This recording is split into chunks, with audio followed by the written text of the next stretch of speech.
gusto ko lang po linawin sa lahat po ng mga nagchat-chat sa akin na may mga asawa na, ayan. At ang sabi guys sa akin ay, Madam, ikaw palagi yung pinapanood ng asawa ko. Nag-aaway kami palagi. Ako guys talaga, ang content ko sa Reels talaga is sexy moves. Ayan. Yung parang papansin ipik talaga. Pero hindi ibig sabihin nun guys, ay ako'y nagpapapansin sa mga asawa nyo. Ayan. Yung ginagawa ko guys ay talagang papansin ako, hindi lang sa asawa nyo, pati sa inyo. Yan, totoo naman. Pati sa inyo nagpapapansin ako, hindi sa mga asawa lang ninyo. Lahat kayo gusto ko mapansin nyo ako. Ayan. At ito guys, ipapaliwanag ko sa inyo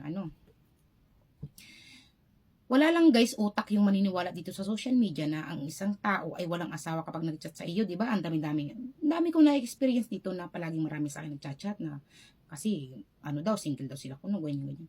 Guys, may utak akong tao, alam ko. Wala akong paniniwalaan sa inyo. Kapag marami sa akin nag-chat, binablock ko talaga yan. Binablock ko po yan. Kaya wag po kayong mag-alala sa akin. Hindi po ako kumukuha ng pansin ng asawa nyo. Ang kinukuha ko pong pansin ay yung sa inyo, yung kayo.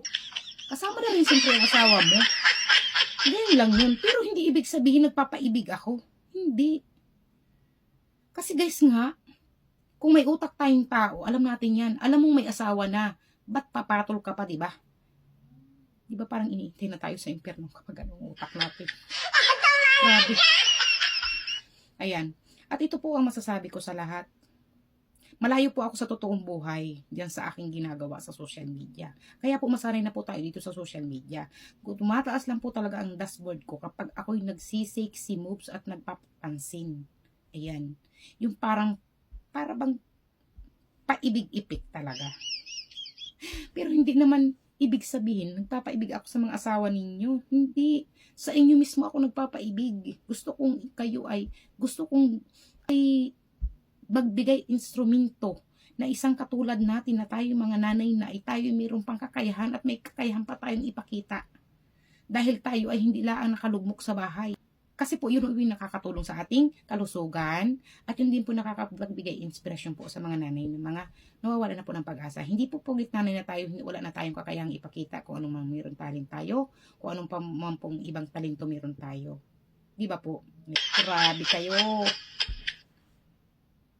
At kaya lang ako palaging nagpipilter guys. Ito rin papaliwanag ko sa inyo ha.